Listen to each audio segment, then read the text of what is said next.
आठवले साहेबांचं या ठिकाणी आगमन होत आहे.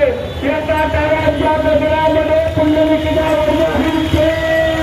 श्री तुकाराम पंढरीनाथ भगवान की जय, माऊली ज्ञानेश्वर महाराज की जय.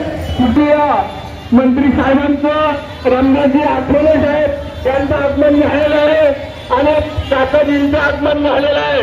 पुन्हा एकदा मी सर्व महिला वारकरी पुरुष वारकरींना विनंती करतोय, शहरामध्ये संभाजीनगरमध्ये आपल्या टाळ्यांचा आवाज गेला पाहिजे. त्यामुळे जोरात स्वागत करा. धन्यवाद. सगळ्यांनी पुढे बसायचं. पाठीमागचे प्रश्न सगळ्यांनी पुढे बसा. पुरुष मंडळी समोर या, पाठीमागं कोणी थांबू नका. पुरुष मंडळी सगळ्यांनी पुढे बसा. उपाध्यक्ष त्यांची सर्व कार्यकर्ते, जिल्ह्यातील तालुका महिला अध्यक्ष व तालुक्यातील आलेल्या सर्व तालुका प्रमुख महिला अध्यक्ष व गावागावामध्ये स्थापन झालेल्या हरिपाठ मंडळ यांच्या अध्यक्ष सर्वांच्या वतीनं या छत्रपती संभाजीनगरमध्ये आदरणीय साहेबांचं या ठिकाणी काकाजींना विनंती करतोय, आपण साहेबांना या ठिकाणी त्यांचा सन्मान करावा व हार घालून माननीय मंत्री साहेबांचं या ठिकाणी स्वागत करावं अशी विनंती करतोय.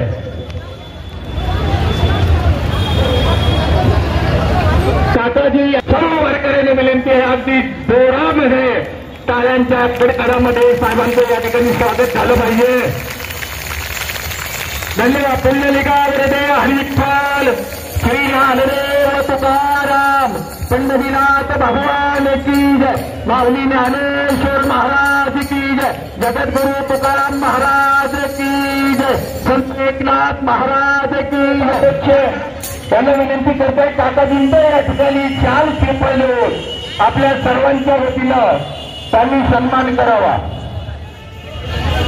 पुण्यलिकावर विठ्ठल श्री ज्ञानदेव तुकाराम पंढरीनाथ भगवान की जय.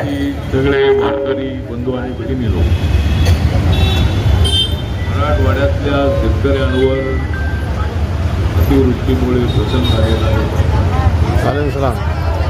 मराठवाड्यातल्या शेतकऱ्यांवर अतिवृष्टीमुळे झालेला हे बाधा आणि त्यांना मदत करण्यासाठी धावून आलेले आहे विठ्ठल पाटील साहेब.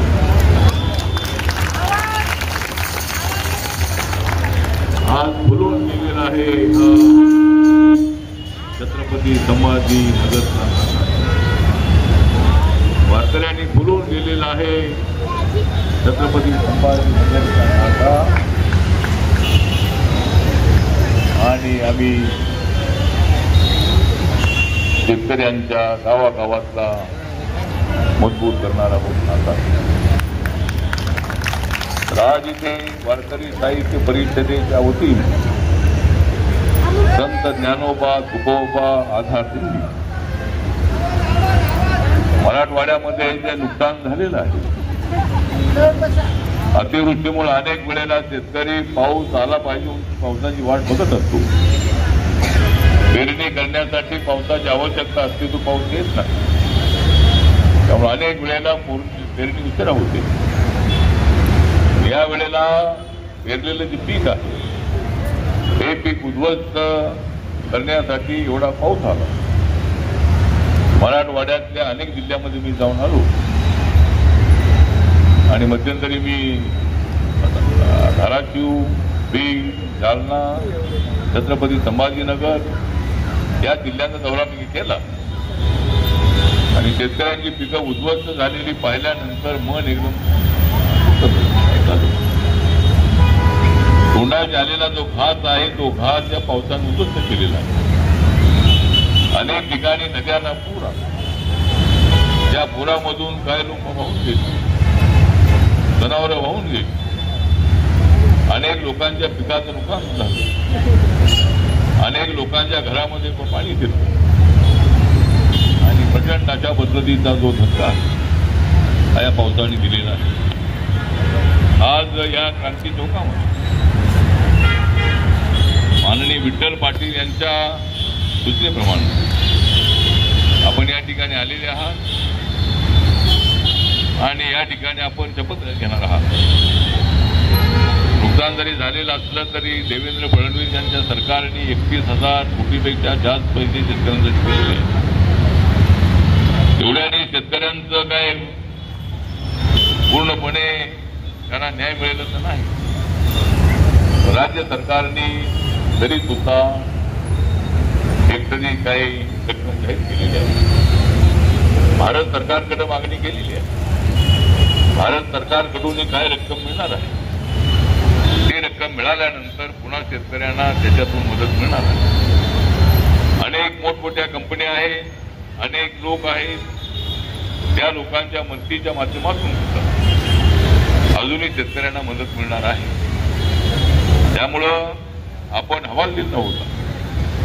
आत्महत्येसारखा जो एक अत्यंत चुकीचा मार्ग आहे तो मार्ग न अवलंबित आहेत आणि आपण सर्वजण महिला या ठिकाणी आपण उपस्थित आहात. तर माननीय विठ्ठल पाटील यांचा आग्रह होता. गेल्या अनेक वर्षांपासून ते वारकरी साहित्य परिषदेच्या माध्यमातून वारकरी साहित्य संमेलन असेल, शेतकऱ्यांना मदत असेल, शेतमजुरांना मदत असेल, ही करण्याचा प्रयत्न करत असतात. आणि आज या ठिकाणी आपली दिंडी जी आहे ही दिंडी आज इथं छत्रपती संभाजीनगरमध्ये आलेली आहे. तर मला पुढे कार्यक्रमाला जायचं आहे. काल मला त्यांचा फोन आला की आपण संभाजीनगरमध्ये आहात. तर आमचा वारकरी महिला आणि पुरुषांचा वर्कऱ्यांचा कार्यक्रम आहे आणि कुणी आत्महत्या करू नये यासाठी त्यांना शपथ घेण्यासाठी या ठिकाणी शेकडो महिला आणि पुरुष आमचे आलेले आहेत. तर मी सर्व शेतकऱ्यांना आवाहन करतो की आपण आत्महत्या करू नका. आम्ही आपल्या पाठीचे आहोत. आपलं उद्ध्वस्त झालेलं जीवन पुन्हा उभं करण्यासाठी आमचं सरकार जे आहे ते माननीय देवेंद्र सरकार आहे, नरेंद्र मोदींचं सरकार आहे, विकासाला गती देणारं सरकार आहे, शेतकऱ्यांना मदत करणारं सरकार आहे. हे सरकार आपल्या पाठीशी आहे आणि म्हणून आपण हा मार्ग अवलंबू नका अशा पद्धतीचं आवाहन करण्यासाठी आज या ठिकाणी आम्ही सर्वजण आलेलो आहोत. विठ्ठल पाटील यांच्या निमंत्रणावरून आपण इथं आलेले आहात. मी आपला आभार व्यक्त करतो आणि कुणी आत्महत्या करू नका हे आवाहन करतो आणि माझे 2 शब्द संपवतो. जय भीम, जय भारत, जय महाराष्ट्र.